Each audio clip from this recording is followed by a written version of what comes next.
One more time around. Hypergamy. Ooh, I don't know. That's a big word. Okay. Hypergamy essentially. Ooh, I don't know. That's a big word. What is hypergamy? See, he about to ask That a good leader question. in that relationship that a woman cannot be. Okay. What is Leadership and accountability, and this may be. You feel like you're settling for less. You're settling for like you feel like you deserve more. Whereas a man takes leadership and accountability and can be that leader in that relationship that a woman cannot be. Real quick, but women, they tend to get in the way of that shit when a man is trying to be in that position. They tend to get in the way with their attitudes, with the nagging, and with the unnecessary drama.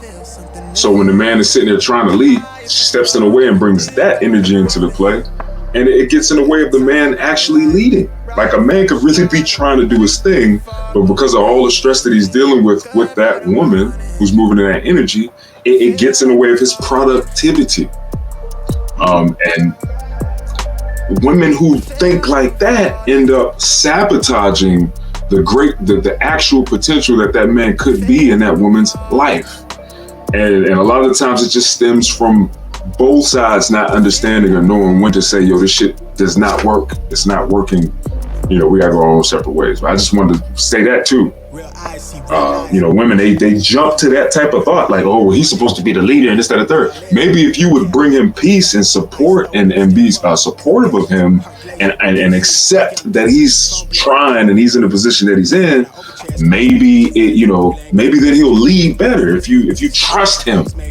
If you trust him, it'd be a lot of lack of trust with women too. They don't trust the man because he might be struggling. Okay, but he's trying though. Give that man some time. And she's over here demanding this leadership from man. Cool. Do you know how to be a subordinate and just shut the fuck up? Bingo. Let's be honest. You want to talk all this demand shit from leaders and whatnot? Shut the fuck up and let them lead. Straight up. That was the biggest thing that I dealt with my ex, man. And I'm not gonna lie, I don't blame her entirely. I don't blame her entirely. Like, the reason why I wasn't successful with money or getting my stuff together was partially because of me, of course. Obviously, I take responsibility for that. But it did not make it any easier having to deal with her mouth.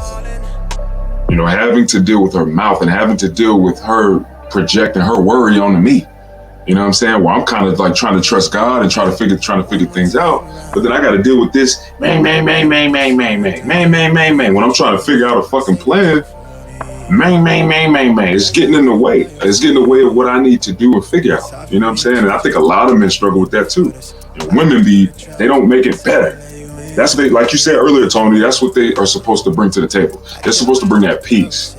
They're supposed to create that home that's somewhat of a safe haven for themselves, for the children, and obviously for that man who's grinding for that home. They should create that environment, that peace, that wholesomeness, that safety. Don't get me wrong, y'all. Not safety like they're protecting. I just mean like a comfortable home, like comfortable. Yes. You know what I'm saying?